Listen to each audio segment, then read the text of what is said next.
Hello there.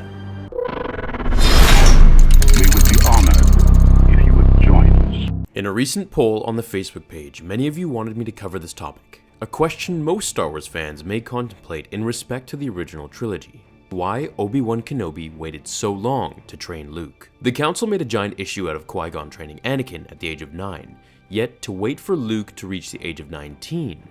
It is understandable that desperation was a factor, considering no young Jedi were left and Luke was possibly the last hope in the galaxy to bring down the Empire and Vader. However, Obi-Wan stayed on Tatooine for 19 years, the duration of Luke's life from the moment he was given to Owen and Beru to him meeting Kenobi. So why didn't he just walk over to the Lars' residence and claim it's time for Luke's Jedi Academy training for, let's say, several hours a day, then back to his moisture farming? Well, in the canon comic by Disney's Marvel, Star Wars issue number 7 and issue 15, which revolve primarily around Kenobi during his years in solitude, it explains why he never visited Luke earlier.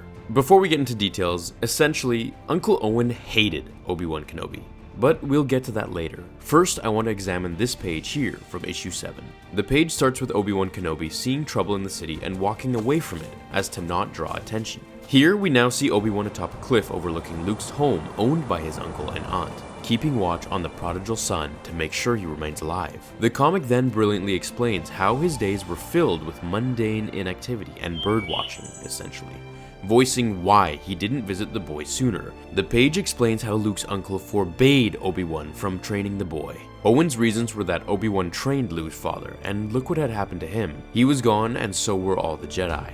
This was a fate and future that he didn't want Luke to have. Then, if we forward to issue 15, Owen actually seeks out and knocks on Obi-Wan's door, telling him to stay away from Luke, claiming that he's protecting Luke from the Jedi Master himself, from being trained as a Jedi. Obi-Wan then tells Owen how Luke has great potential just like his father, when Owen shuts him down and blames Anakin's death on him, blaming him for the murder of enough Jedi in his life, telling Kenobi to stay away, and that was that. Now, to segue a little bit into my opinions, I don't know about you all, but I think Obi-Wan should have harnessed a little bit of Mace Windu in this scene and kicked Owen right in the face.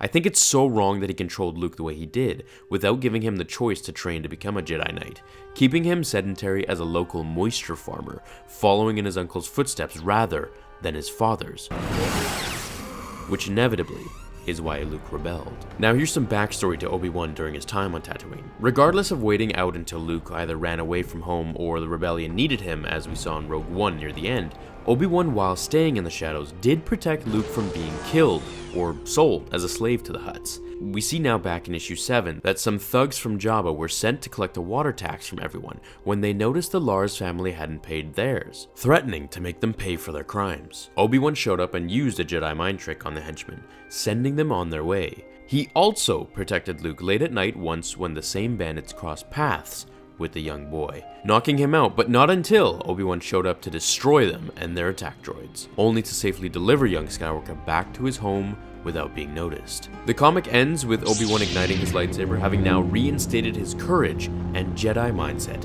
igniting the fire of hope to one day train a Skywalker once again. What do you guys think about Obi-Wan's decision to obey Owen's wishes? I would have imagined he would just do as he thought was right, instead of being so polite and respectful of Luke's uncle. I bet the timeline would have played out much differently if this were the case. What do you think would happen? I'd like to thank everyone for watching. Also, go ahead and read the pinned comment on the Facebook page if you haven't already, and give me some of your input. I'll see you all in tomorrow's episode of Star Wars Theory. Until then, my fellow Jedi and Sith friends, remember, the Force will be with you, always. Now, fulfill your destiny.